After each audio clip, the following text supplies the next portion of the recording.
All right, what's going on, you guys? Welcome back to another episode of Anything and Everything with D, the podcast where anything goes.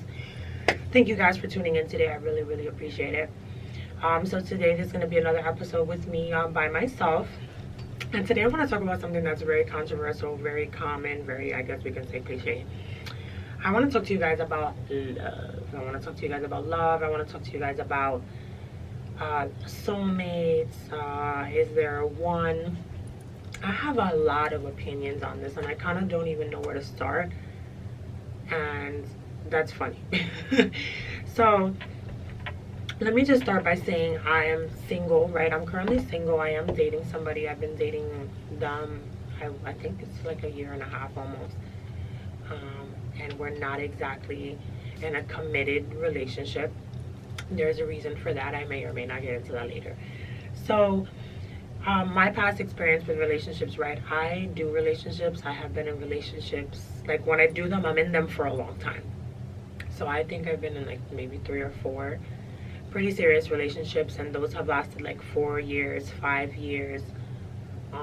You know, my son's father I've known for like 14 years. So I've actually never really had the opportunity to like date.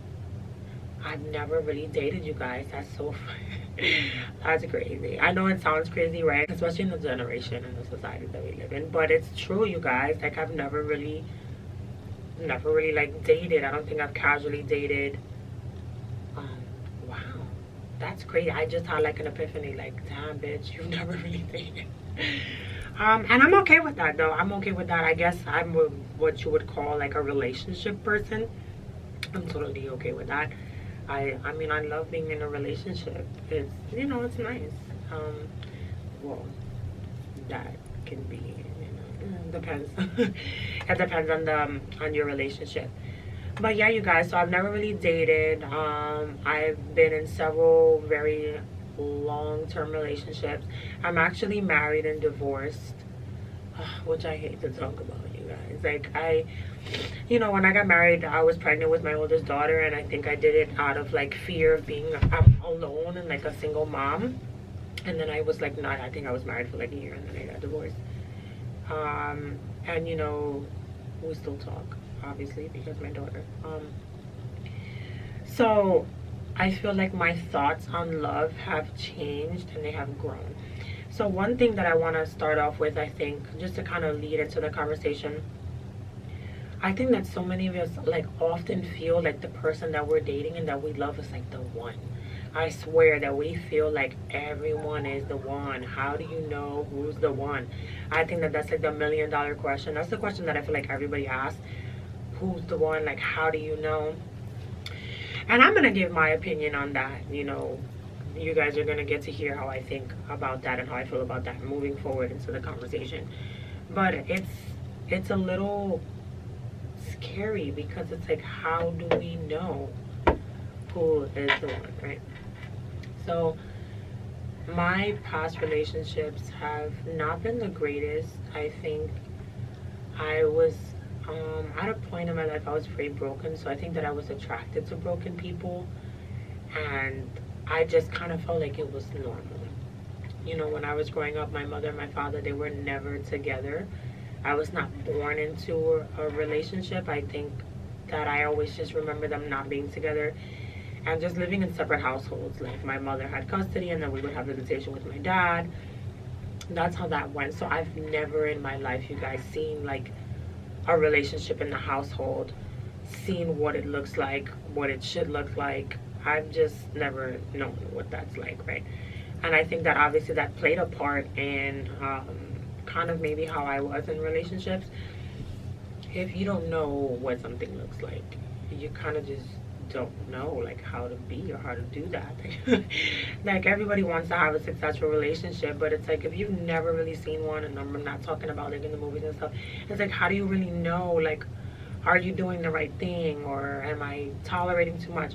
So let's just start off with that. So my relationships, I mean, I've been in an abusive relationship, I've been in a mentally abusive relationship. I've been through some pretty rough things. So like I said, I was broken, and I guess that I was attracted to brokenness as well. And I'm the type of person, like, I'm just a giver, right? I'm a giver in general. I just love to give. I love to make other people's happy, and I give without seeking anything in return, because that's just my heart. That's just who I am.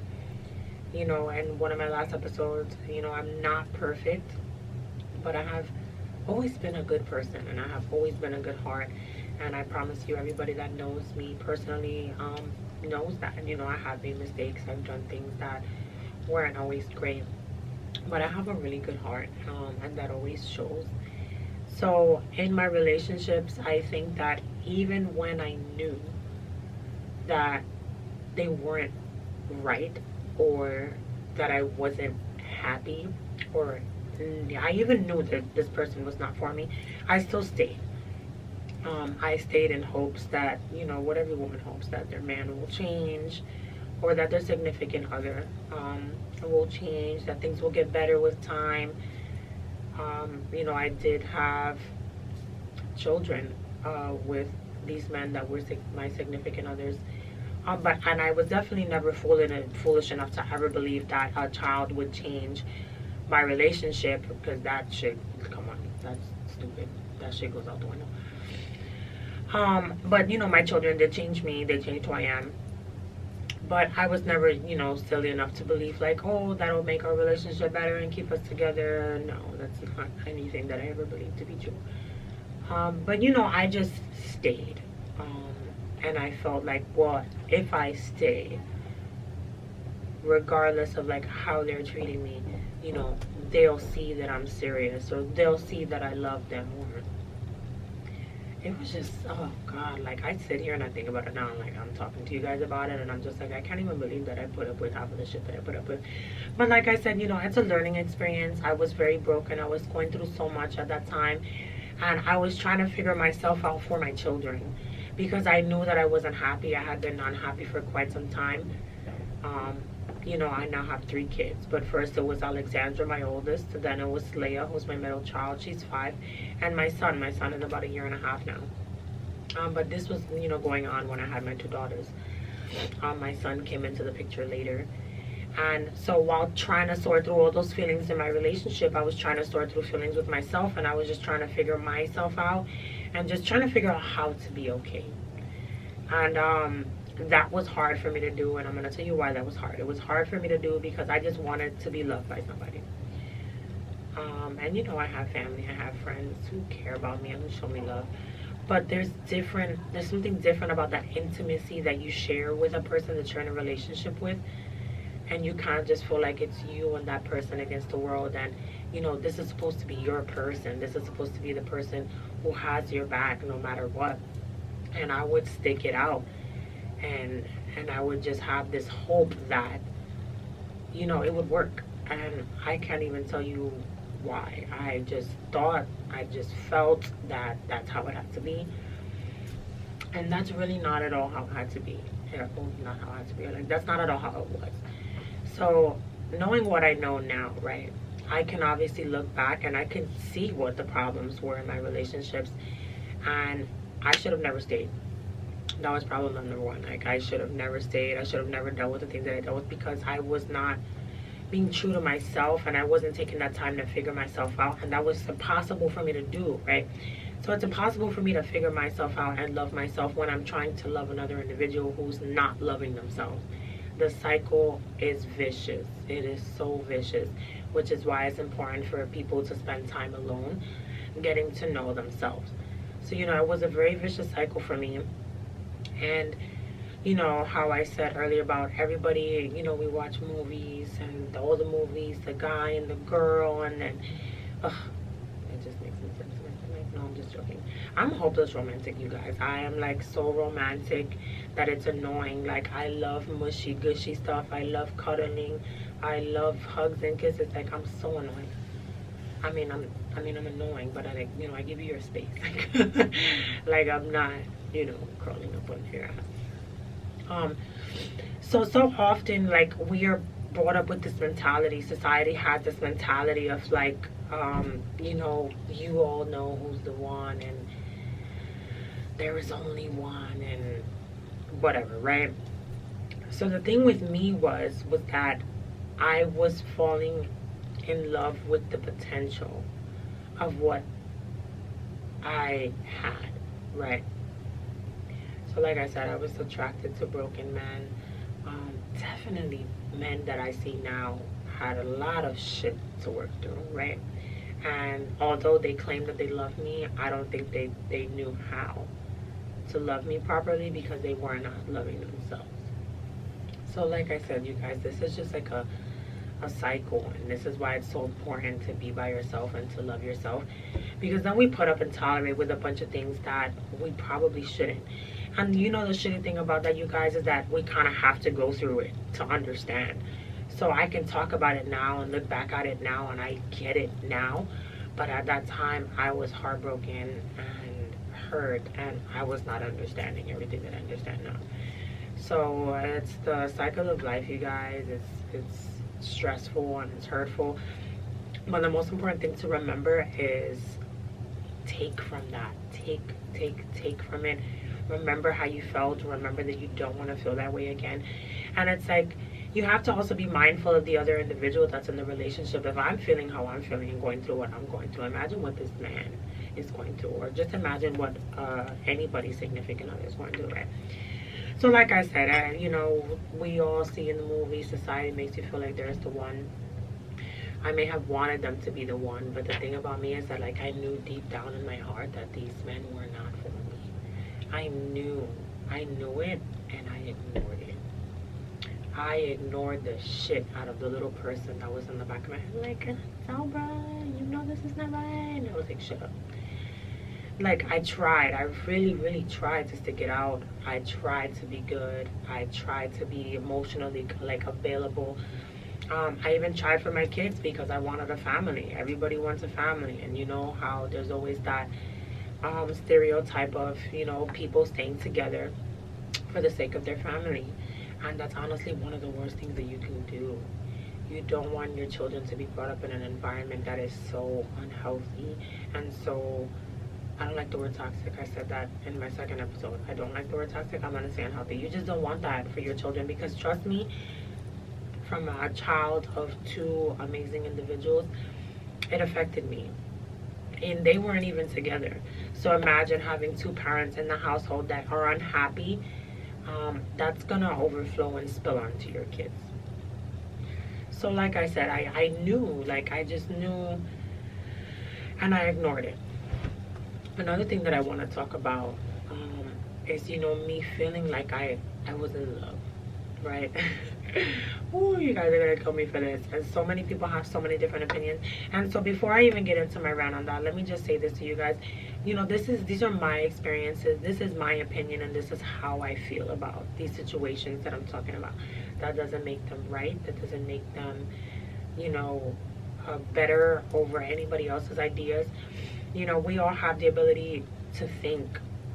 We have the free will to choose what we believe, right? So these are my beliefs, these are my thoughts, and I don't want you guys to think that I'm like thinking that I'm right or anything like that. This is just how I feel. These are my personal experiences, and everybody's entitled to feel differently. I just want to throw that out there. It's not my way or the highway, because some people just have like a weird thing with that. Anyway, so my whole idea about being in love is different. My whole idea of like what love looks like is different. Because what I felt before was not love. I think that I just felt like a connection to another broken individual. I felt like, we're broken, let's be broken together. And I cared for these people, like, don't get me wrong. I genuinely cared for the people that were in my life in the past. The father of my children, because they're not so great. But, I cared about them. And, that was what it was.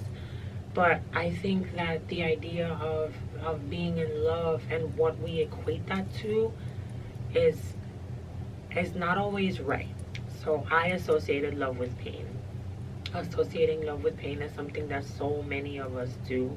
And I think that, it's unfortunate because it's something that sometimes, like I said, we see growing up in the home, that we see, in society, that we see in the movies. And, love should not hurt. It is not easy. I can tell you love is not easy, but it shouldn't be painful. And because I didn't know and really understand what love was or what it was not, I couldn't tell the difference. So I believe that, because I was here and I was sticking it out and I loved these men and, I was in love. I was not in love. I was not in love. I wasn't even in love with myself at the time. So if I didn't love myself like I should have, I was definitely not loving another man. I was loving the shit out of my children, though, I'll tell you that. God, I love my children. Like, fierce. I'm like a very strong and fierce person when it comes to love. And my children actually taught me a lot about love and compassion and understanding. There's a lot that goes into that. So, even just the idea of being in love is not what we would always expect, right? And I think that up until very recently, I had no idea what the possibility of being in love felt like. And I realized that what I felt back then was not being in love. So now I want to talk about the idea that there is the one. How do we know someone is the one? And it's like, really, how do you know? I honestly don't choose to accept the fact that, well, let me see if I can word this differently. I do believe that there is somebody for everybody. Absolutely. The thing with that is that you come across people, like, this is why we're in relationships and this is why we date. We come across more than one person who we connect with, who we vibe with, who we care for, and that's okay, right? Like I said, there is somebody for everybody. I do believe personally that there is an individual that you may come across that is more for you than anybody else has ever been. I like to believe that we get to choose who our one is. I get to choose who my person is. I get to choose who I want to love. I get to choose, I get that choice, right? So how many of you guys are in relationships right now where you say that you really, really, really love this person, but sometimes you're scared to talk to them because you don't know how they may react to certain things? Sometimes you may hide certain things from them. Sometimes you may not tell them certain things. Sometimes you feel like you can't take them somewhere because, I don't know, they may not fit in, or because you don't like how they may act sometimes. Those are indicators of you not being 100% sure about a person. I feel like in dating, I'm dating right now with intention. I'm not dating for fun. I'm 31 years old. I have 3 kids. And I'm not going to say that I'm out here looking for a husband. If it happens, it happens. But when I am dating, I'm dating with the intention of finding a person that I could potentially spend the rest of my life with. I'm not out here just freaking lollygagging. So I think that there are often things about people that we're in relationships that we ignore. And when we ignore those little flags, those are so important. Guys, those are freaking important. Don't ignore them. Do not ignore those flags, because you know why? Those turn into things that end up hurting your relationship. And that's why so many relationships fail. It's okay. Like, I want everybody to know that it's okay. First of all, you have the choice to choose to be with whoever you want, right? Everybody also has preferences. It's okay to prefer one thing over another, or if you don't want somebody who's too clingy, that's okay. If you don't want to be with a person who's too affectionate, that's also okay. Everybody has preferences. Everybody has things that they like. You don't have to settle. I think that when you can be the truest version of yourself and who you are, and not have to not look a certain way or not talk a certain way because you're afraid that somebody may not love you, that's, who cares? Like, this is another thing. Like, society has made us feel that we have to look the part, be the part, act the part. We have to have a car. We have to, no, guys, we should be who we are. How else do you expect to find your equal, to find your partner, if you're not being yourself?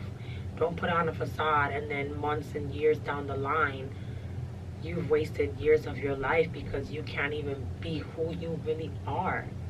That does not even make sense. Just think about it. Listen to what I said, because it doesn't make sense, you guys. So that's something that I think, is so important. Like, we have these ideas, we think things should be a certain way, and then we learn that they're not, right? But that's the important thing, is that once you know and you have learned for your experiences, you need to apply that and move forward. Every single person that you date or that you're in a relationship is different.